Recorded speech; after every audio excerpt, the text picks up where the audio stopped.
I'm proud to be, Republican. This is not a Democrat problem, this is a bipartisan debt problem. Well, that's Florida's governor, Republican Ron DeSantis, in Frankfort today, Kentucky, talking to state lawmakers about our nation's growing debt. And it is something that we don't often see very often. Here, a high-profile out-of-state official showing up in person to the Kentucky State Capitol. Isaiah Kim Martinez was there, and he asked the former presidential candidate about a recent jab thrown by Kentucky's governor, Democrat Andy Beshear.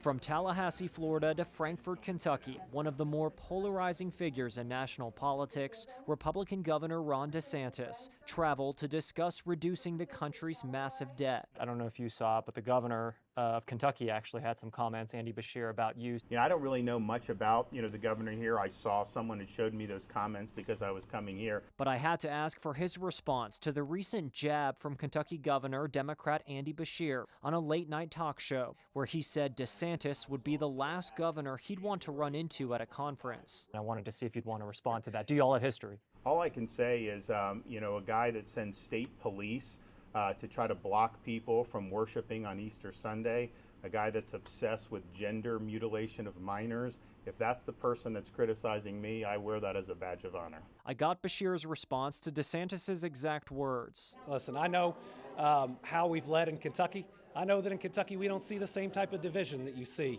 in Florida. I believe in bringing people together. I think Ron DeSantis lives on dividing them.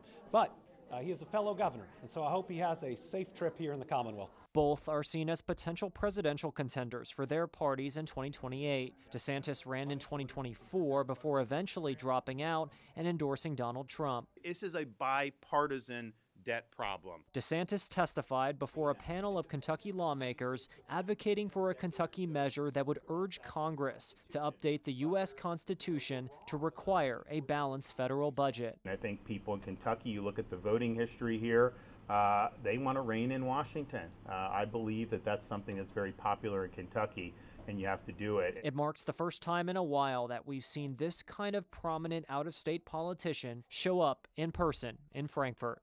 Isaiah Kim Martinez, WHAS 11 on your side. Also today, the Republican Party of Kentucky criticizing Governor Andy Beshear over his use of taxpayer funds amid a review recently released by the state auditor, Allison Barr. In response, Beshear gave some examples, saying an individual with the auditor's office falsely testified that the Office of Medical Cannabis spent $339,000 on advertising for medical cannabis. The governor says that did not happen.